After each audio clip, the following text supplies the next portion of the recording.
Hello, everyone, and welcome to the Guess India Cloud Experts and Entrepreneurs Dialogue Series. I am Dr. Aparna Rao, and on behalf of Guess India, I am talking to you about yet another entrepreneur, a young entrepreneur, somebody who started up as a student. So today we navigate with Prashanth Dharawath the various questions at the heart of student entrepreneurship. Let me introduce Prashanth to you, our guest for today. Prashanth was formerly, Prashanth started off as a student at IIT Bombay and uh, took all the courses from the first batch of the Desai Sethi School of Entrepreneurship. And from then, I have seen Prashanth very closely, constantly in entrepreneurial mode, if I may call it. And because I've had this opportunity to witness his journey so closely, I thought we should explore what went on when Prashant started up. So, welcome, Prashant. Thank you so much for joining us today. Thanks for having me, ma'am. Yes. I'm glad to be part of this series. Fantastic. Thank you so much. So, Prashant, I know you were a former co-founder of a robotics company and then a co-founder of Adapt Ideations, which was a futuristic IoT devices company. You worked Right. very closely during COVID for this project. Yes. And you are now on to yet another exciting journey. So, talk to us about your journey first, and then we'll take it from there. Yes. So, thank you once again, ma'am. I'm glad to be part of this series. I started as a student entrepreneur, but let's not call it a student entrepreneur. I'm glad that IIT gave the opportunity to do two electives out of the department. So I said, which are these two courses that I would do and get away easily. That's how it started for me. But then what has happened is, as I started exploring into the entrepreneurship with these courses, the first one being technology venture creation, right? So we are only this side of technology, and then venture creation has given it's kind of a simulation on how the venture can scale in the sheets. I think professors did a really wonderful job, including you, ma'am, in that course back in 2015-16. So that's where it started. What it gave is, it doesn't stop at technology, but there is more to it to convert it as an enterprise. And that was the triggering point that, okay, let's take this as serious thing rather than going for conventional placements and all.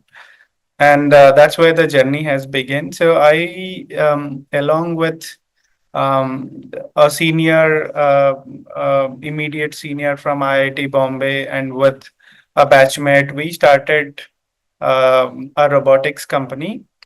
And initially, to solve the problem of IED devices inside the land, inside in Naxalite affected areas in the country. That's how it started. So how do we scan the area and say that, this area is out of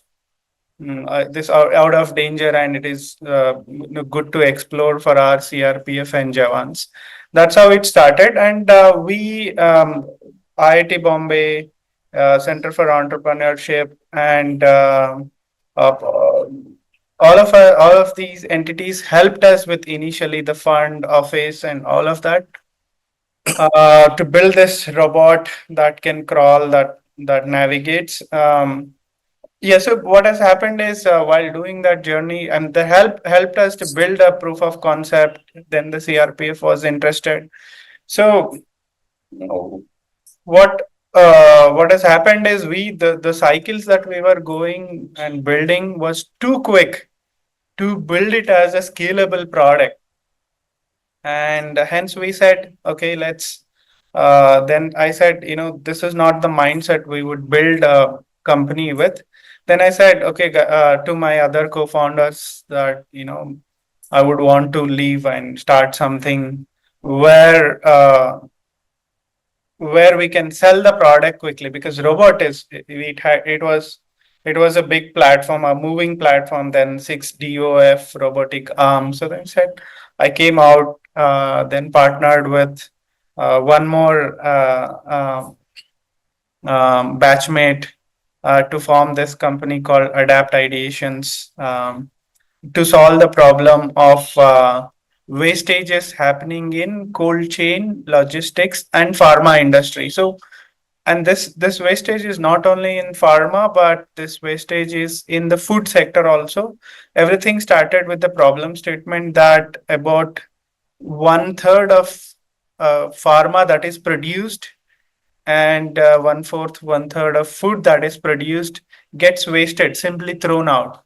The reason being, these the food that is stored is not monitored, right? There is no alerts that says that, hey, the food is stored here, and nobody, it's not put in right temperature, right conditions, and as a result, the food get wasted in couple of hours of time. So, and in pharma, you cannot put vaccine outside temperature ranges for not more than an hour, and the efficacy is simply low. You will feel that the vaccine got administered, but there are no effects to it, because vaccine in itself is a microorganism out there, and it would die at other temperatures. So that was the problem statement we worked with. Ma'am, is that fine? I'm going little in detail, I Absolutely. guess. No, no.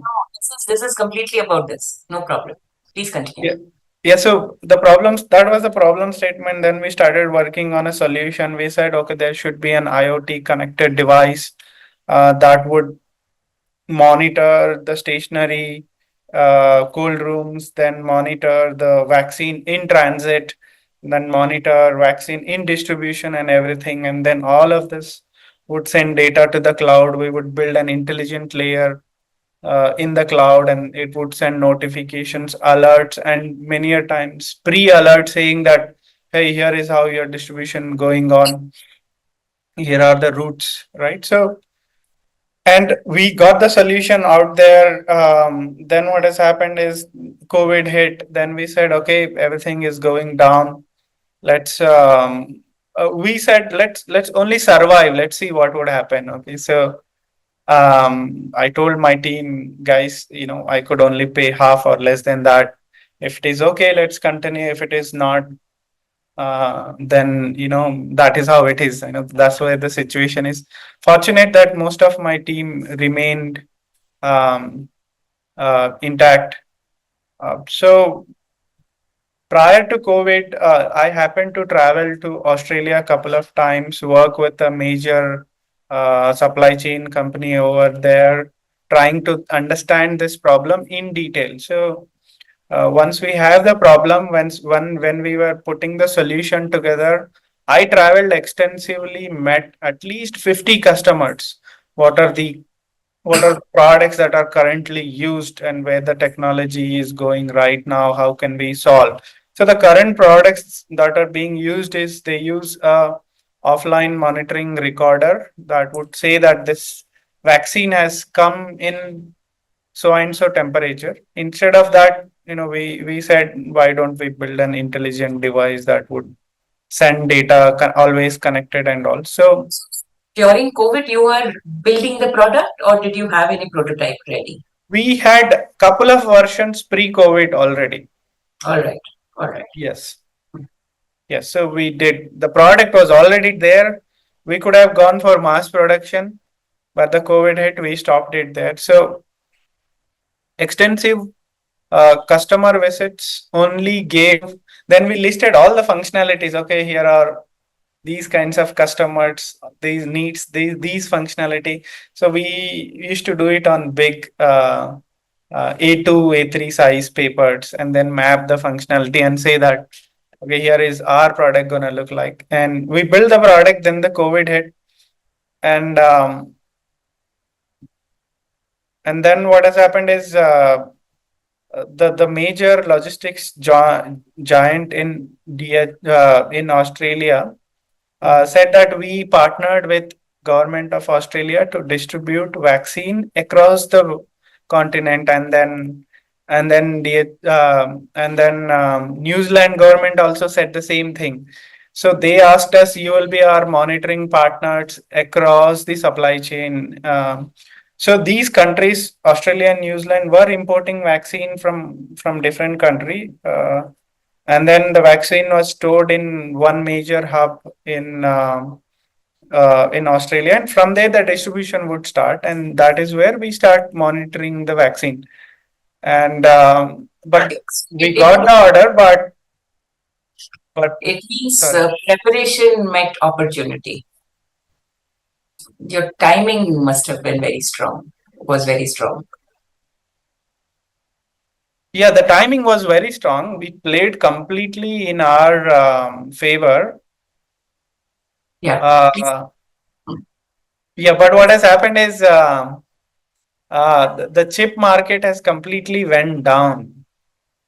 So the chips that we used in our designs were no more available, and my team was put in various parts of the country. So it was impossible to pull that order. We got a major order from this logistics giant.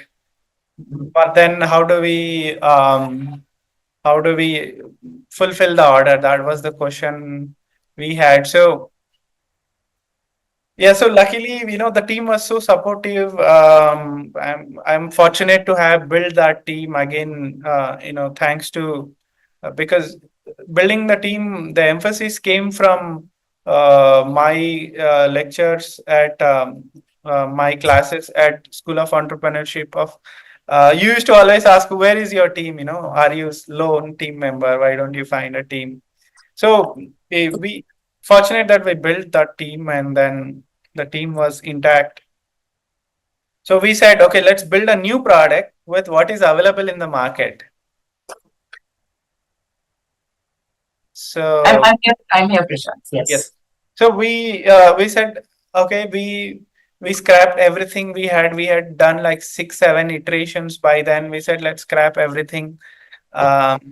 Software was easy to scrap and rebuild. So we said, okay, all the firmware code, all the I think 18 to 24 months of testing and development, we scrapped everything, and then we kind of built everything in next 2 weeks of time, and you have only 2 weeks. So Mm. uh, and between the two COVIDs, there was some gap. So I asked everybody to come to Hyderabad, one city, and then we said, let's go to office in the morning hours because that's when there was you can move around the city. So we would go to office, build the product entirely in 2 weeks of time, and then we sent out designs for manufacturing, and that's how we kind of fulfilled that order.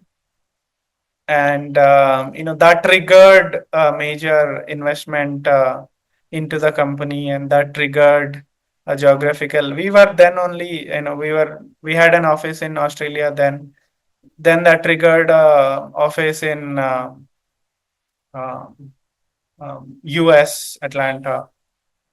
We were trialing with a lot of customers over there, right? And yeah, so yeah, so that was the journey. And then my board said, we need somebody who's experienced to run the company. And then I said, well, that is good. Then the thought that was inside my mind was, okay, what should I do so that, pay was not the problem. What should I do so that I would create 100 million value in next 2 years of time? So that would not come if I join some other company, if I go and work in US, right? Mm. So I would be working for somebody, and uh, Right. so that's when my current co-founder Ashish said, okay, there is a problem statement. If played well, uh, we can revolutionize the software development way. How we can quickly bring up the applications out there. So, and then I kind of fell in line because while I was building my previous product, the cycles of development has impacted a lot. So the entire thought was how to bring um, prototypes and POCs to faster deployable code, scalable code, right? Scalable products, and that was the thought we started with.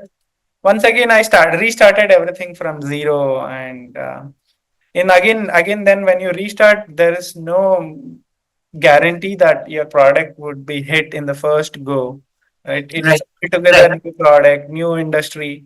You have to understand the problem Right. statement, people, and all of that. So in here also we are going through multiple cycles once again. That's how we started Brokenatom. Yeah, Right. I covered most of it, man. Right. Right.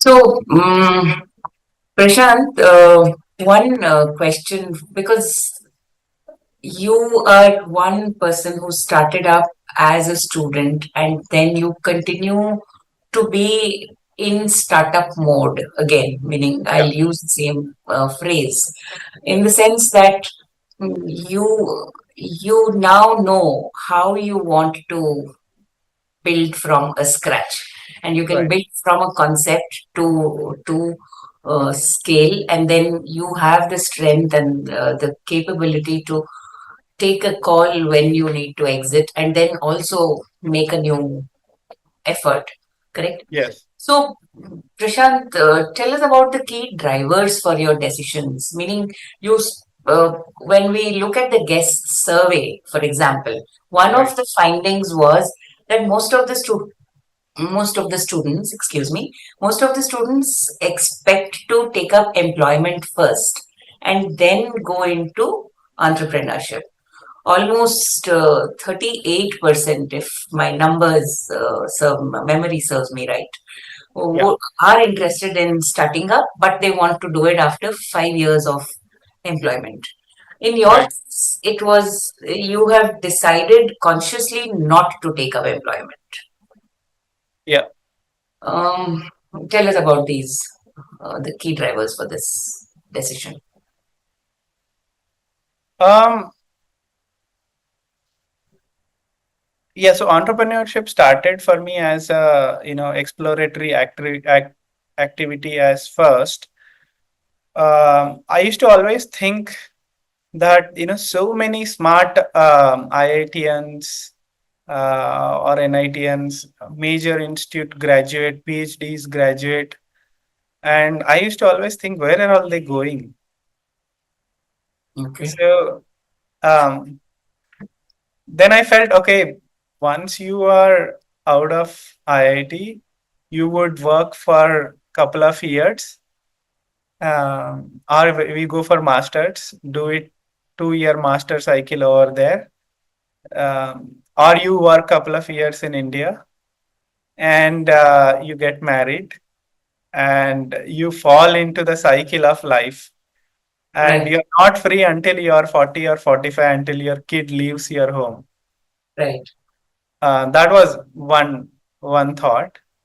And second, my sister and family lives in US, and I was looking at the seniors from my college.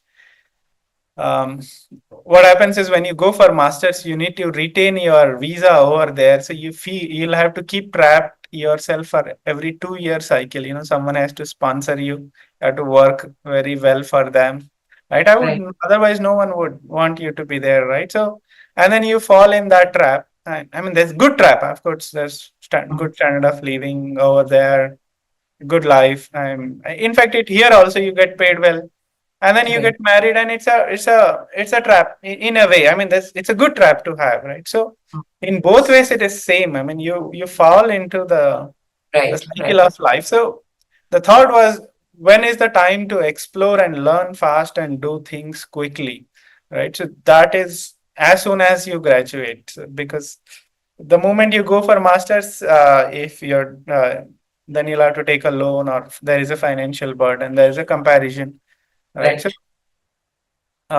or you go for a job, then you always compare your salary with your friend's salary, or next job, better job. So I said, okay, the right time to explore is now. couple of years now, and right time to do understand fasten your cycle is now.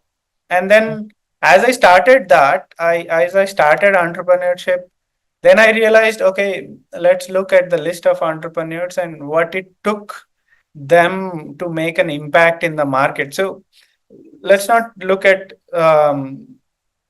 few people who had made an impact in very few years of time they started entrepreneurship, but the average span they make an impact is no less than a decade. I mean, you would, right, I mean, half a decade for sure, right? So half a decade Yes, for any startup to have it any name on the market. So right.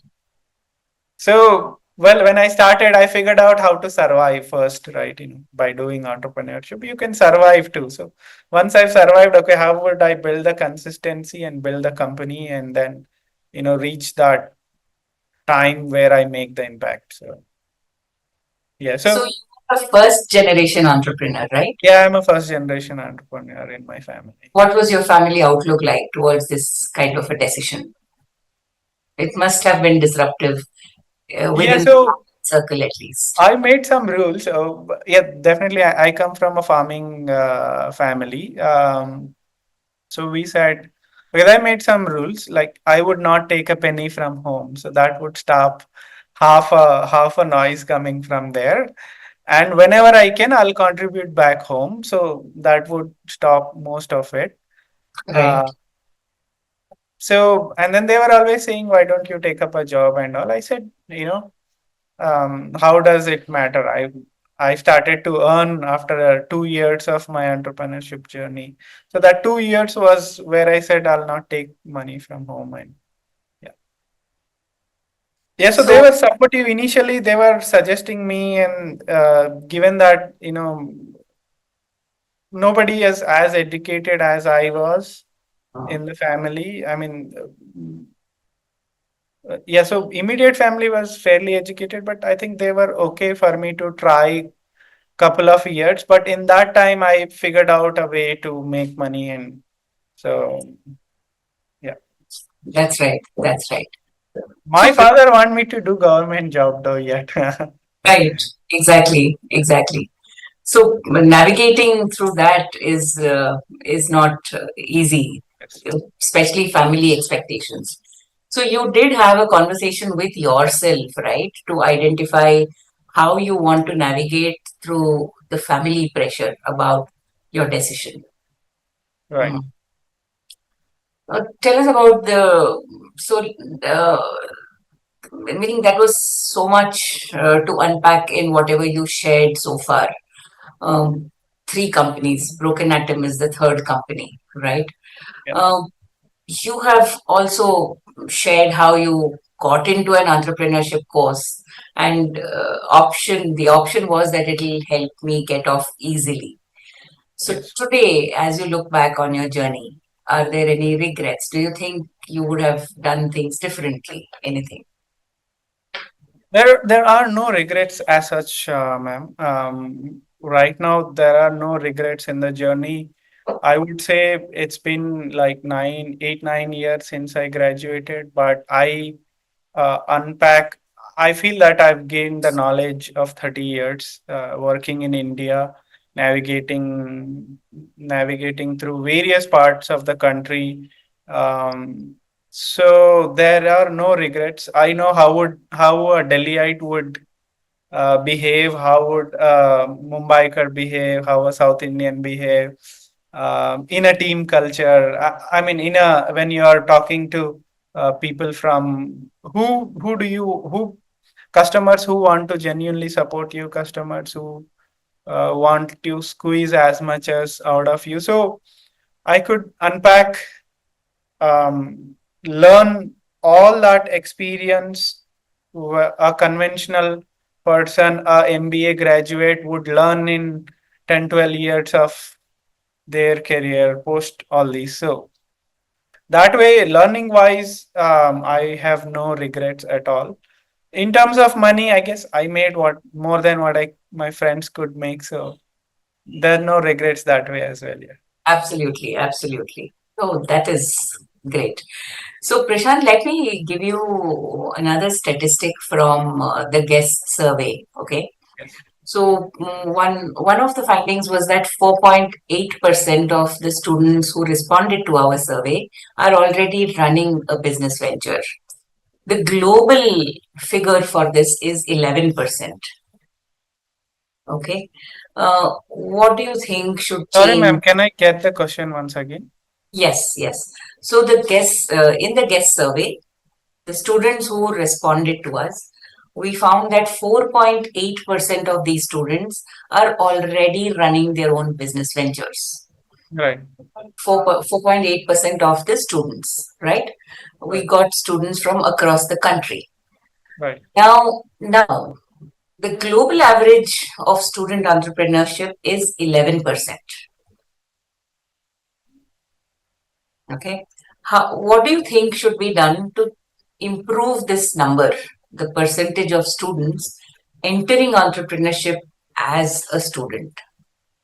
First of all, do you think it should be a goal that we encourage more and more students to take up entrepreneurship? Secondly, what can change? Yeah, so how I'm looking at that, ma'am, is introduction to entrepreneurship for me was done by choice, right? But imagine introduction to entrepreneurship was done by force. Mm, Just exactly. a pun, but Mm, yeah. So I think it should be done like early, early in graduate schools by not by choice but by you know we do introduction to humanities, we do introduction to biosciences. Why not introduction to entrepreneurship, right? That correct. would so what will happen is I took introduction to entrepreneurship by choice. When you say by choice, I think 10-20% of people would only want to look at that, right? And then I did it my third, I think third year, second semester or so, or early fourth year. Um, so it came out as a lot of one. It came out as a choice, right? And it came in the third or fourth year of my bachelor's, and then Mm, it came out of multiple options that I have. I could go for an MBA, I could go for a job, or I could go for masters or PhD, right? So but what if this is made as a compulsory course in all the graduate schools, right? right. And to be done in second year or later second year. I don't know. I don't know when is the right time, but then what would happen is the thinking would change for a lot of students. The number would sharply rise. If what if there was a course on registering a company, doing transactions, right, handling customers, making Excel sheets, right, filing GST, and then how to run a basic company. So I think that numbers will not, I can't say it will double, but quadruple uh, Mhm, if these activities are done. mm. Uh, um, That's right. That's right. because it'll not it's a theory, it can be a theoretical course where students are for me, uh, we used to do MA like this, MA courses, and we are uh, second order differential equation courses. Somebody who's doing all these Mm, introduction to entrepreneurship should be an easy course, right? There can be case studies, there can be. So what would happen is that would take away all the fear of starting up, and entrepreneurs can, students can be entrepreneurs while doing their bachelor's, um, and can get out much more confident. That's how I believe. Yeah. right, right. So, Prashant, since you mentioned the course Introduction to Entrepreneurship, in your case, the person who took it was an entrepreneur himself, somebody who'd been there, done that. And when Yes. you heard straight from the horse's mouth, so to Yes. say, there is a certain impact. how would students accept it from an academician, somebody who's an educator and who's interested in entrepreneurship, of course, and teaching this course? Would students be as accepting as lessons from an entrepreneur directly? I think there has to be a strong attractor to these courses initially, um, because it happens by crowd itself. When when I was there used to come seniors who would be like, I keep seeing the post from LinkedIn that Bhavish Agarwal went to IIT Bombay, and then the lecture hall was full of students. So what would happen is, initially it can't be the entrepreneurs teaching these courses, because their learning will be only limited to some sectors. There has to academicians has to come, put out case studies and put out a theoretical plan, because they are the researchers behind all these entrepreneurs. So it has to be a combination well curated, so that you pull the crowd initially. That's how I am looking at. Interesting, very interesting. What else would you add to this formula of classroom course on entrepreneurship? Do you think factors like mentoring, funding, team formation, incubation, will they play a role at such an early stage? Yeah, so in my case, all the credit goes to Desai Sethi Center for Entrepreneurship. All, like, you were there, I met you over there, and all the credit goes to the staff over there, Desai Sethi Center. Um, so no doubt, there was a layer protecting Mm, us. There was a layer curating environment that would bring out the crazy thoughts in our brains and validate. And so the incubation centers, entrepreneurship schools definitely play a much bigger role when I think, right? And because you need to have somebody who would listen to your crazy ideas, right? Otherwise they only remain crazy ideas. So right. me and my friend, from bachelor's, we had we were working on an idea similar to Practo back in 2014. Mm, So and we went to Science Center for Entrepreneurship, and then we said, can we do it? And they said, why not? You guys just come down, we will help you in registering the company, we'll help you. Unfortunately, we did not perceive that idea, but what I'm saying is, whenever we meet, we always ask ourselves, oh, we should have done that. Like, right. Okay. Mm, so that's right. yeah, I think they play a major role, because students are, like, often are clueless. Correct. Correct. So, at an institutional, so let's close this one segment about your student entrepreneurship. What pitfalls do students face when they have all these ideas that you were talking about? What is it that stops them from taking that one step and experimenting or starting up? I think it's to do more with competition within friends, competition within departments, of securing a job, securing a seat in masters. Um, right. So uh, they are competing to do what is next best thing amongst friends. So the entire thought process of dealing with uncertainty is not taught anywhere. Right, I think that I think that right. is a major role.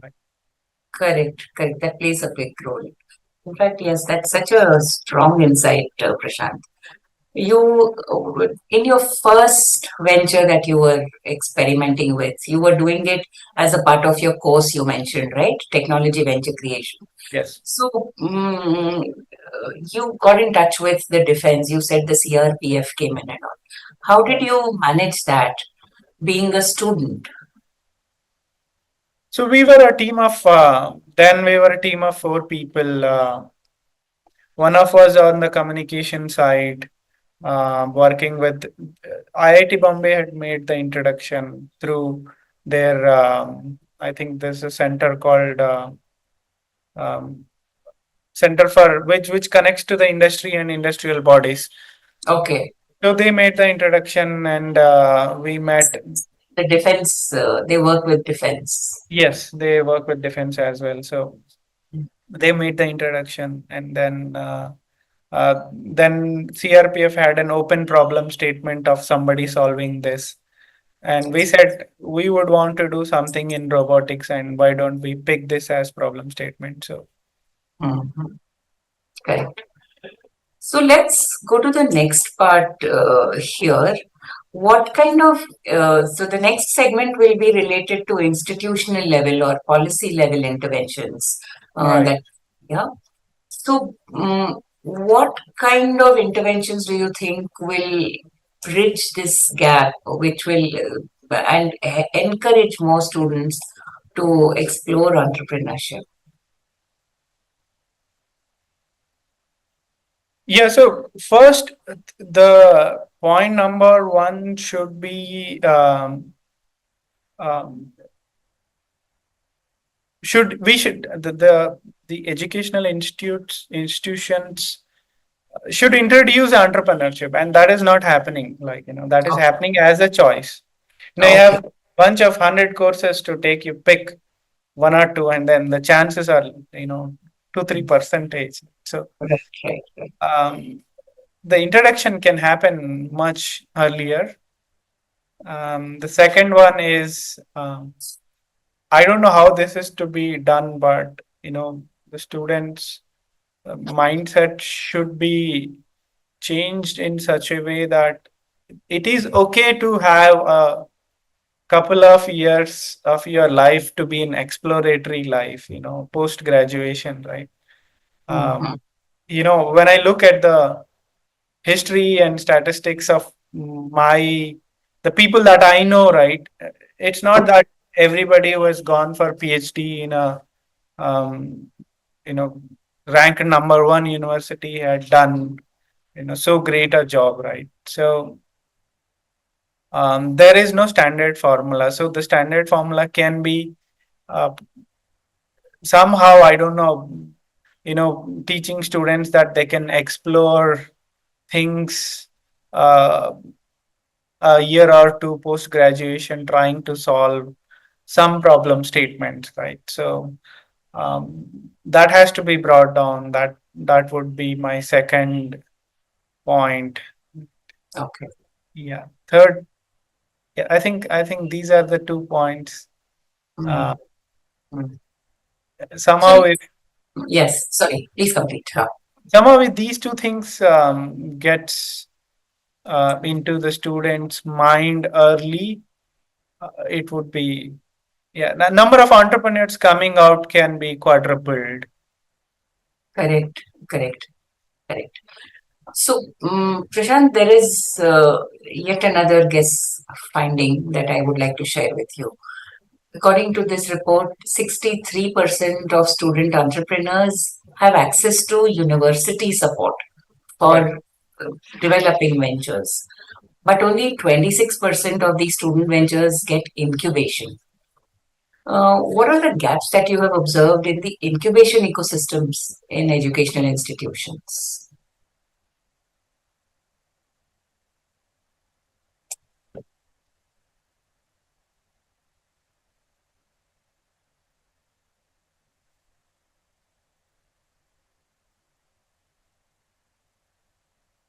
Yeah, so there are, I mean, in fact, this comes from experience itself.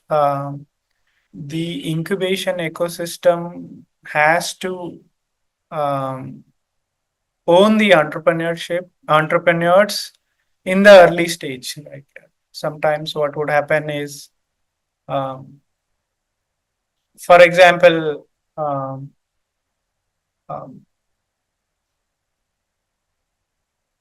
like in IIT, I think there was the ecosystem was definitely there. You have to apply for um, you have to apply for some schemes so that they would put some money. Um, there has to be a groundwork that has to be done. Right. Um, then present it to the committee, and then uh, so what would happen is all of this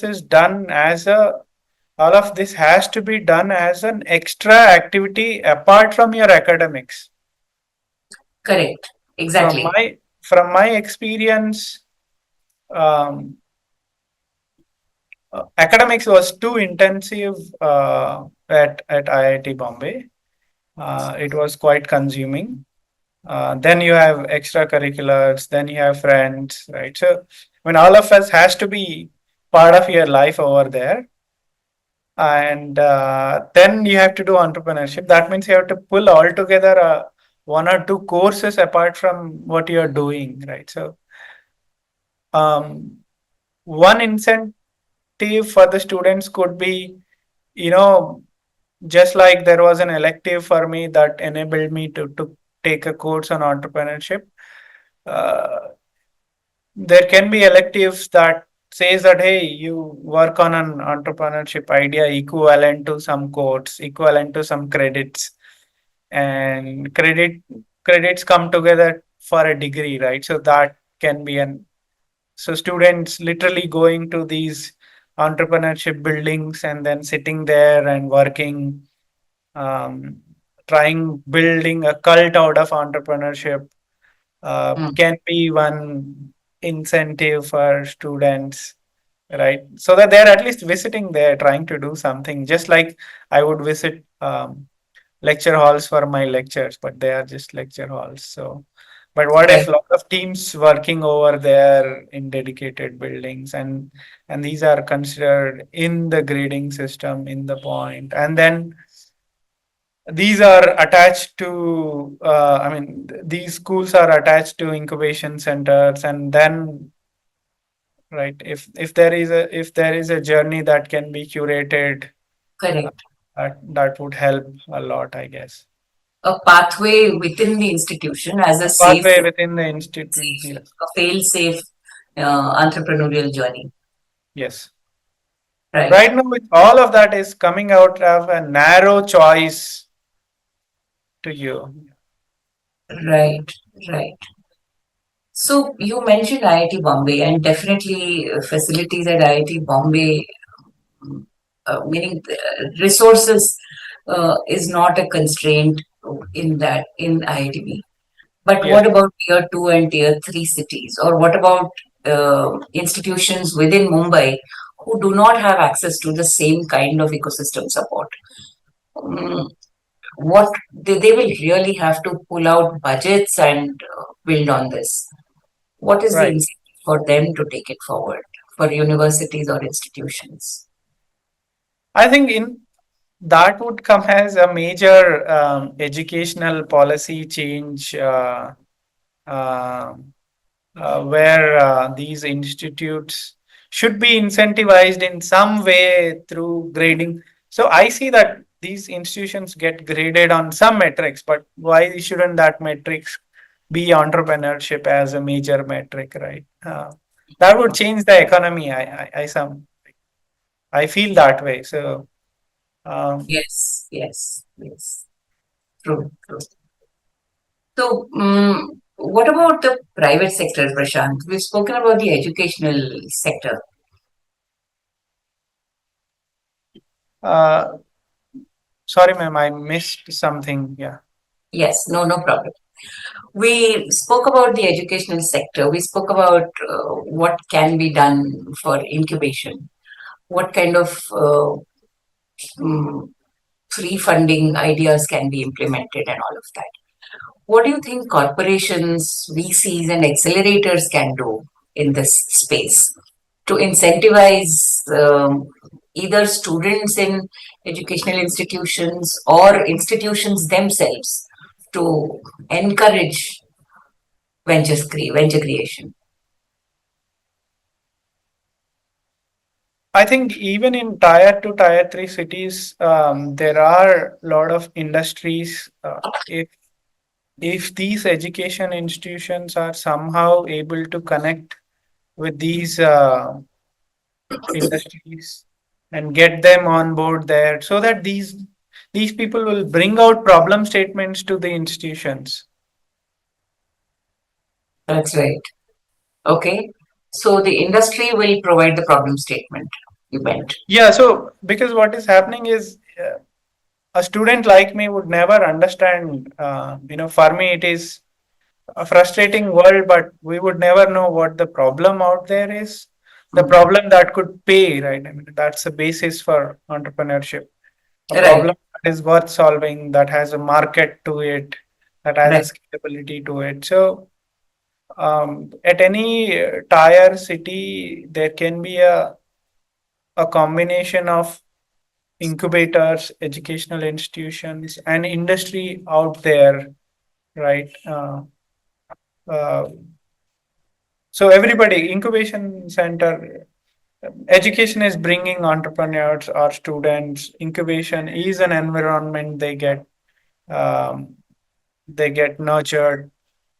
Industry can bring the problem statement. Government can have a little bit of early um, some funding or some way to support this.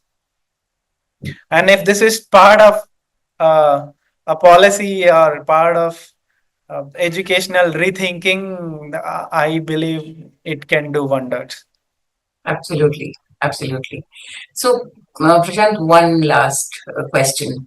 And before I close, I would like to kind of also speak to you, mention that we will come back to you for any more further insights, because there are so many things that have come out in whatever you said, that when our Right. team analyzes it, there will be more questions. We would like to come back to you No, on that. absolutely no. I'm always available, man. So Uh, one last question. What would be one bold hack to that you would share for aspiring student entrepreneurs? How can they start, and how can they overcome the fear of failure? I think Is I've there, is yes. there one hack for it, or are there more than one hack? What you can answer? I think there has to be the habit of. I mean, a year going or year or two going waste shouldn't matter in early stages of building a career. So um, I think it should be okay to explore new things. uh, the journey don't have to be super perfect. I graduated, then I got into masters, then I got into job, then I got. It don't have to be super perfect, right?